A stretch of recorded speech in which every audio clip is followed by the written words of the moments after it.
Merci. Joël Giraud pour les radicaux. Merci Président.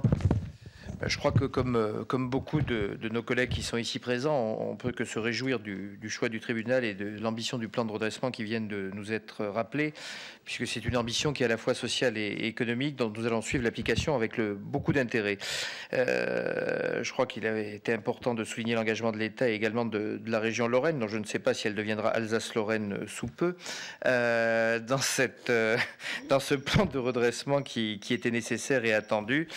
Il y a vraiment un enjeu énorme parce que si vous réussissez, vous ferez la démonstration que le déclin de l'industrie française n'est pas une fatalité.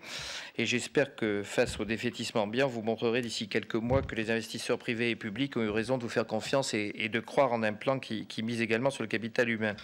D'ailleurs, le nombre d'offres qui ont été déposées au tribunal témoigne de la qualité de cet outil industriel français qu'il ne faut pas gâcher. Cela étant, un certain nombre de questions ont été posées et dont je me ferai volontiers l'écho.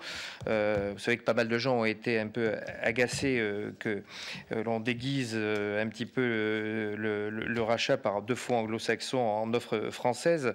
Et je veux bien sûr parler des deux fonds de retournement DECA et Warwick qui apportent la majeure partie du financement.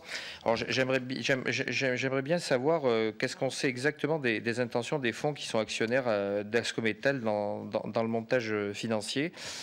Ma deuxième remarque est une remarque que nous avons sans doute pour un certain nombre d'entre nous reçue. Vous avez un certain nombre de salariés qui sont inquiets de la problématique de leur régime de retraite complémentaire dit TIRUS, qui donc nous ont posé des questions sur le maintien de ce régime. Donc j'aimerais que vous puissiez nous apporter quelques précisions à ce sujet.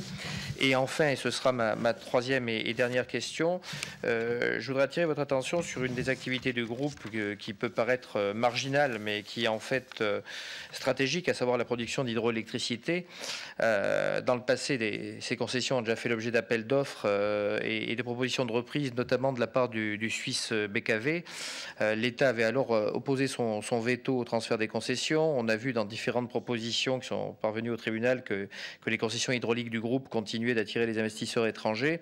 Au sein de cette commission, nous avons été extrêmement attentifs aux conclusions de l'excellent rapport qui a été fait par nos collègues Marie-Noëlle Battistel et Eric Straumann, qui met en garde contre la mise en concurrence de ce secteur qui est capital pour la production d'énergie et la vitalité des territoires. Or, ma question sur ce plan est simple. Quelles sont vos intentions en ce qui concerne les concessions hydrauliques du groupe?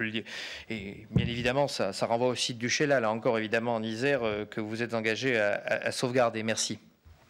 Et je prononce sans S à la fin, parce que je suis vraiment terriblement dauphinois, même si la nouvelle carte nous a laissé dans la région Provençale-Côte d'Azur, comme mon accent l'indique bien. On continuera à vous recevoir sans passeport. Vielen Dank.